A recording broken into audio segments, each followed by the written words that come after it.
किस सौदे के लिए आया हुआ है।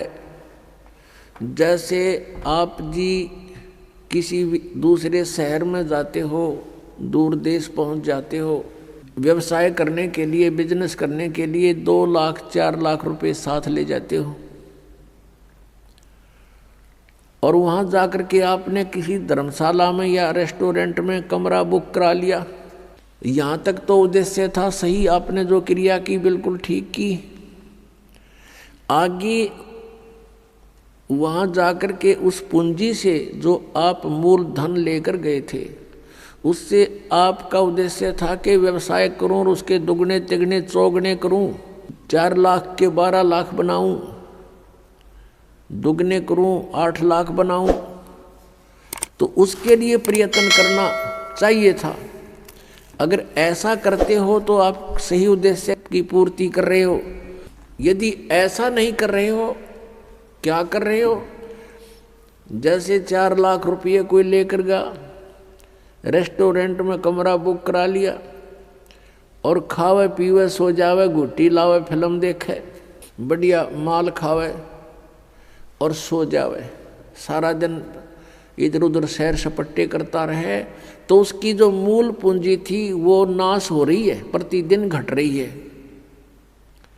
और आगे उसका बिजनेस है नहीं, कोई व्यवसाय कर नहीं रहा, तो एक दिन वो 4 लाख रुपए उसके नष्ट होंगे और वो कंगाल होकर के उसको रेस्टोरेंट वाले भी धक्का मार देंगे, बाहर निकाल देंगे। वो निर्धन हो गया, वो कंगाल हो गया।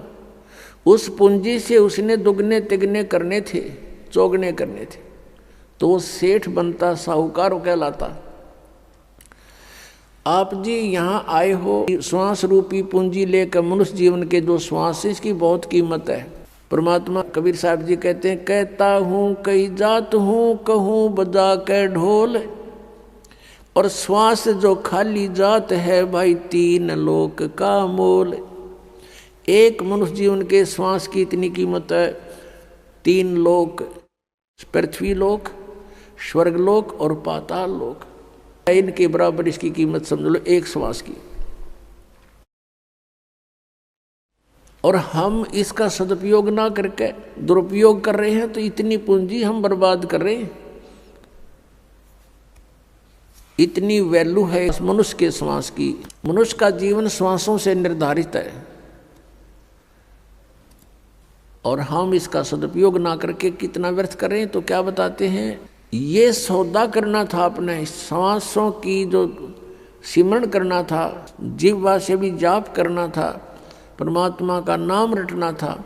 ऐसा ना करके हम इसका दुरुपयोग कर रहे हैं। तो कहते हैं, लोहे जैसा ताव जात है काया देश राही।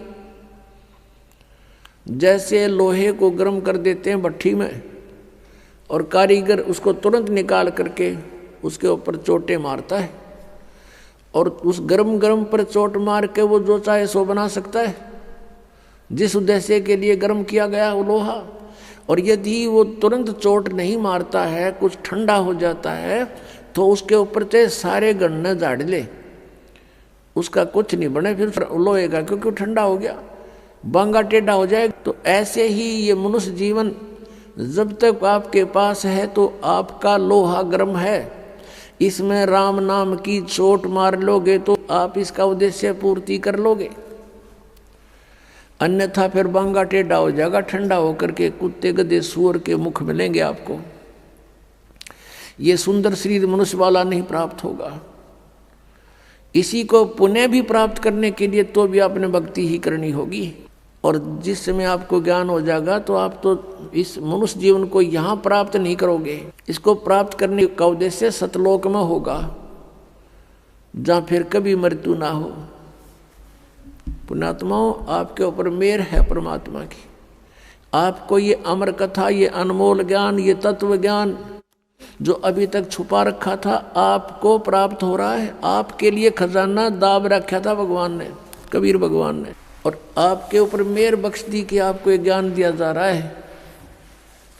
आप यहाँ अपने परिवार को अपना मानते हो, ये आपकी नहीं, ये काल की भूल भुलैया है। आप जीव संज्ञा के अंदर हैं। आपके ऊपर इतना दबाव दे दिया काल भगवान ने, तीनों गुणों के त्रिगुणमयी माया के द्वारा, के जीव के बस का नहीं है ये तो परमात्मा ने इसको विधि बताई है, इससे एंटीबायोटिक बताई है, इसका सिमरण करने से, सतनाम का सिमरण करने से, सच्चे नाम का। सतनाम कोई जाप नहीं है।